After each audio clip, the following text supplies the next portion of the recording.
Thank you, Mr. Chairman, and I'm thrilled that I got to go after Mr. Moore because I'm hoping that our witnesses today will apply their same strict construction on the First Amendment to the Donald Trump administration.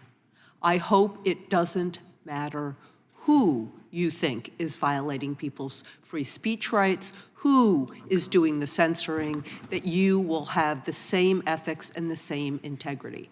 I myself worked for the ACLU. I represented people whose speech I did not agree with.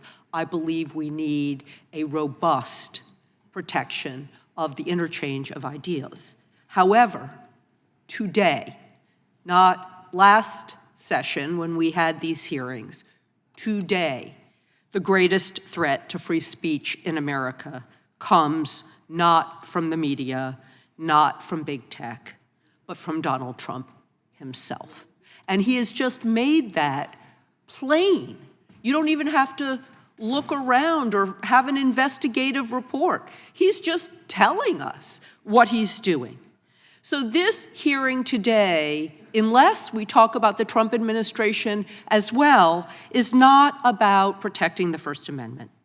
Rather, it's a distraction from the fact that the Trump administration is actively working to chill speech, intimidate reporters, manipulate the flow of information, and manipulate the American people.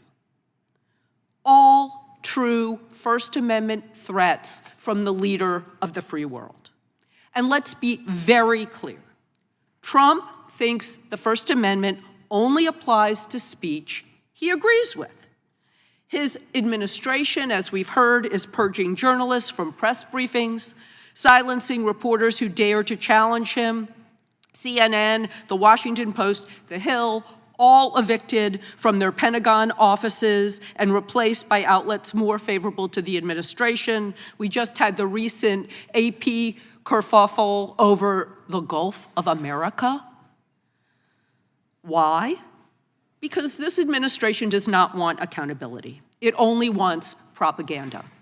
Trump's own media company, Truth Social, same name as what they call the Russian news source, Pravda. Pravda means truth. Did he rip it off from Vladimir Putin or the Soviets who invented that in the first place? And it's not just the press. He's going after whistleblowers, firing inspectors general, purging career government employees who refuse to bow to his demand. He's sending a message. Speak out, or simply do what you were hired for, and you will be punished. And he's done this before. He's done it in court cases. He's done it as a private citizen. But now he has the weight of the government behind him. And that is why the First Amendment is implicated.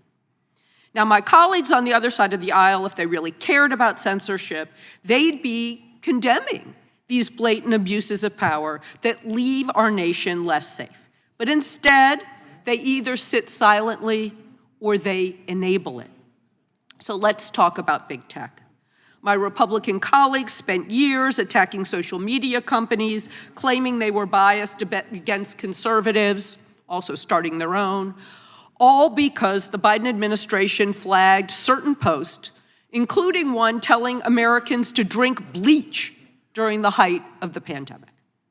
But now, big tech, because it's in their financial interest, is cozying up to Trump. They're rolling back content moderation, allowing disinformation and even hate speech to spread unchecked. Reports show that Trump and his allies are pressuring tech companies, making sure their voices are amplified while dissenting voices are drowned out.